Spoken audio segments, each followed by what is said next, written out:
The holidays are coming, and while they can be magical, they can also bring on a lot of stress, chaos, and completely throw our children's rhythm off course. My name is Dorit Shoshani. I'm a certified pediatric sleep consultant who has been facilitating families for over 20 years reach quiet nights and calmer days. In this video, I'm going to share with you the 3 main points that you're going to want to put your focus on so that you can reap the benefits of a wonderful holiday season with your children without the meltdowns or the chaos.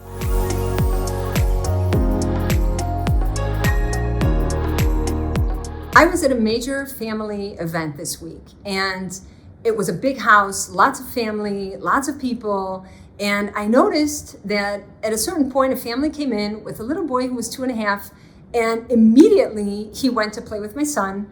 And somehow through the mingling and saying hello and hanging out with people they haven't seen in a long time, that child kind of got sucked into the party immediately without having a chance to kind of warm up to the environment, to understand where he's going to be, where he's going to sleep, what the space looks like. And so that brings me to point number 1.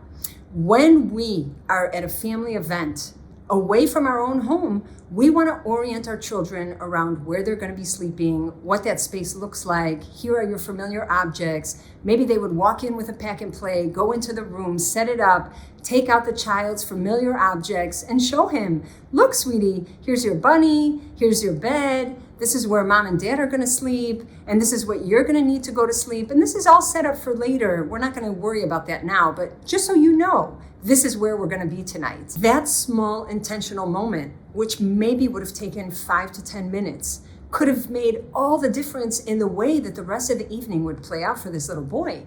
Because he's not just at a party, he also knows that there's a place for me. And when I get tired, I know where I'm going to be. And I understand that mom and dad are going to be sleeping next to me. And although it maybe seems trivial, that's a lot of information for a child to be able to lean on. And that keeps us feeling safe inside. So point number 1 is that we want to make sure that we are setting our children up for success when we're going to be sleeping away from home. So going to a holiday event is wonderful, but planning for that holiday event is even more important. So from the house already, we might decide to have our little one help us pack a bag and say, let's bring your blankie and let's bring your little stuffed animal and let's make sure that we have everything you're going to need to feel comfortable when you're sleeping. This way, it's obvious that he will be sleeping with his things in a familiar place, and we also feel like we stayed in the lead and we're not just leaving everything to hoping for the best. Now, as the party continued, my son and this little boy were playing with the ball and they were running up and down the stairs. And at a certain point, I started noticing that the little boy was coming down the stairs, coming to the table with all the goodies and grabbing a cookie and then running back up the stairs to continue playing. And then a few minutes later, he came back down again and picked up another cookie. And actually, he took 2. He put one in his mouth. He had one ready to go. And then he was like eating. And I thought to myself, I wonder what time it is. And sure enough, it was dinner time. I mean, dinner time for us adults is not necessarily the same thing as dinner time for our younger ones, because they're generally used to eating probably around 5 o'clock, 5, 6 o'clock at the latest. And so it would have made more sense for us to recognize that now he's going to be hungry. So as a parent, recognizing my child's needs and preparing for those needs ahead of time so that my child would sit at the table and eat something nutritious at the time where his body is normally expecting dinner, rather than leaving it to chance, hoping the whole family is going to sit down at the time where he needs to eat, which almost never happens. Because when we have holidays and when we have a lot of festivities, we linger, we mingle. That's like part of what we do. That's the whole fun. And so we cannot expect our children to wait. They're not supposed to wait to eat. When they are hungry, they sit down to eat. We prepare nutritious foods, and then they actually have the appetite that will encourage them to eat a full meal. And then, of course, they can still sit with us, and they can still enjoy the family meal after that. But then they're more likely to just nibble a bit or to just take in a little bit more, or maybe even decide they don't want to sit with us and continue go playing. But at least we know that we did not compromise on our child's appetite. So point number 2 is that we want to make sure that we're putting focus on our children's nutrition and their appetite when they normally eat. Remember, our body is in a rhythm. So if our child gets dinner more or less every day around 5 or 5:30, we want to make sure that we're setting them up for dinner around 5 or 5:30, regardless of where we are, because their body is expecting to be able to eat. So what ended up happening with this little boy, who was so sweet, he ended up eating almost a whole box of cookies. He was probably very hungry at the time where he was shoving one into his mouth after the other. And then once the mom started noticing what was happening, she like right away got into a panic and a frenzy. And she was like, oh my God, she told her sister, please make him like an egg with some tomato and cucumbers and let's sit him down for dinner. At that point, it was a bit too late. He started tantruming. He was throwing himself on the floor, which is probably the crash that comes after so much sugar.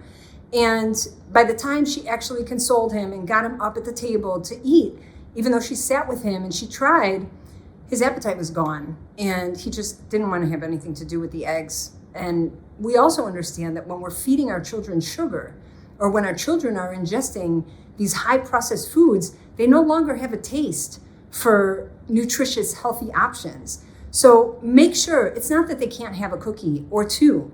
It's just that we want to make sure that that's not going to be what fills up their little tummies, because when they eat nutritious foods, their well-being stays intact. And we know how this feels because we all know what it's like to skip a meal and then eat junk food and then feel crap. And it just doesn't work. Really, we want to put our focus on making sure that we are intentional around how we're feeding our children when we're in a big situation with a lot of chaos and a lot of fun, because that can slip so easily. Just a matter of missing a half an hour could completely sabotage our child's well-being.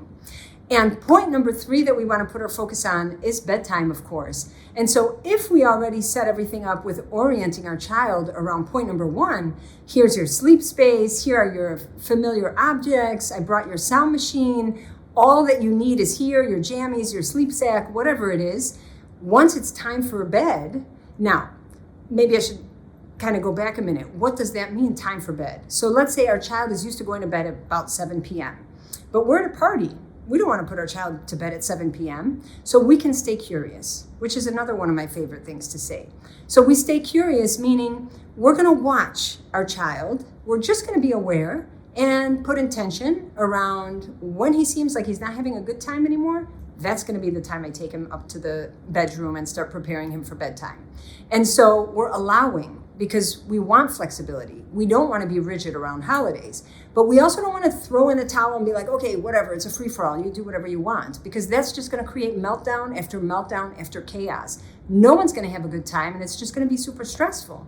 So when we recognize, okay, it's about bedtime now, but we're all having a good time, he's having fun, I'm not going to interrupt, and I'm just going to watch. And when we start to notice that he's not having a good time, and it might be even an hour later, that would be the time that we say, okay, I understand. It's time now, because it's not fun anymore. And so let's take a break. Let's go upstairs. Let's brush your teeth. Let's get you ready and prepare you for bed. And that way you were able to be flexible. You were able to allow a little bit of extra wake time and fun and play. But at the same time, you didn't let the reins go and say, you're in charge now, you're in the lead. I'm still watching you. I'm still noticing. And I'm still the parent who is taking charge to make sure that I can meet your needs. Because meeting my child's needs means that he's going to be content. And when we put our children to bed later, they actually don't wake up later. That's not something that happens at an early age. You put a child to bed later, they wake up earlier. It's backwards. And so allowing our child some extra time awake is okay, as long as it's within an average range of, let's say, plus minus an hour. But more than that is going to create a deficit on the other end, because they're going to go to bed much later, and then they're going to wake up super early, and then all of a sudden there's sleep deprivation in the mix. So we can allow for a little bit, knowing that anyway they're going to wake up at their regular time, and so this preserves their well-being for the next day, because they got enough sleep at night. So we recognize that putting intention just means that we are showing up with a plan, that we understand our child's needs, that his needs will come first. And together with that, I'm also embracing flexibility. So I'm not hyper-focusing on the clock and saying, okay, it's time now, you have to go to bed, and I'm going to take you away from your cousins, and you're having such a good time, but it doesn't matter because it's bedtime. No, it's actually, I'm going to allow for fun and I'm going to allow for flexibility. And when I notice that you're not having a good time anymore, that's going to be my cue to take the lead and say, come on, let's go. You want to actually take about an extra 15 to 20 minutes more than normal in order to be able to help your child calm down from all that excitement. So running around with cousins and having all this extra food and just not being in my regular structure is going to create added excitement in the body. And then it doesn't make sense to expect to put my children down to sleep without that added wind down time. So I'm actually counting in an extra 15, 20 minutes where I'm going to be upstairs with my child in a quiet space. Maybe we'll read some extra books today. Maybe we'll just take the time to make sure that his body is back to calm before I'm going to actually put him down to sleep so that he can fall asleep more easily. And so just putting focus on these main points makes all the difference in how your holiday experience is going to play out. One more bonus tip before we end the video is that it's probably a good idea to orient the family that you're staying with around what your rhythm is going to be like when you get there. So for example, if I know that I'm coming to a family event and they're serving dinner, I wouldn't want to step on their toes, them thinking like, what, now you're feeding your child before we're going to eat? What, you don't like my food? Or, it can be misinterpreted. If you orient them around just what your needs are, what your family's needs are, and just saying something like, look, my child's really young and he can't wait for dinner. So I'm going to be feeding him around 5 or 5:30. And it's okay if we eat at 7. He'll probably sit with us again. But just so you know, I'm going to be offering him dinner ahead of time. And when I get there, although of course I'm going to want to mingle and all that, I'm going to just take 10 minutes right off the bat to set up my child's space upstairs with him so that he can feel familiar already with where he's going to be sleeping and, all the props that I brought for him. And that will help me be able to have him wind down later on in the day. And when I do take my child to sleep, I might be up there for about 40 minutes because it's going to take me some time to kind of take down all that excitement that he's accumulated from being part of the party. So just so that you understand where I'm coming from, I don't want you to feel like I'm stepping on your toes or anything, but it's important for me with my family, and this will help us really have a good time. I wish you a wonderful holiday season. I hope that your holidays go smoothly, and I actually hope that this is a piece of information that's going to completely shift the way that you go about setting it up, because the setup makes all the difference. And so happy holidays. Thank you for being with me. If you want to share with me how your holidays went, drop a comment below. And if not, I will see you in the next video.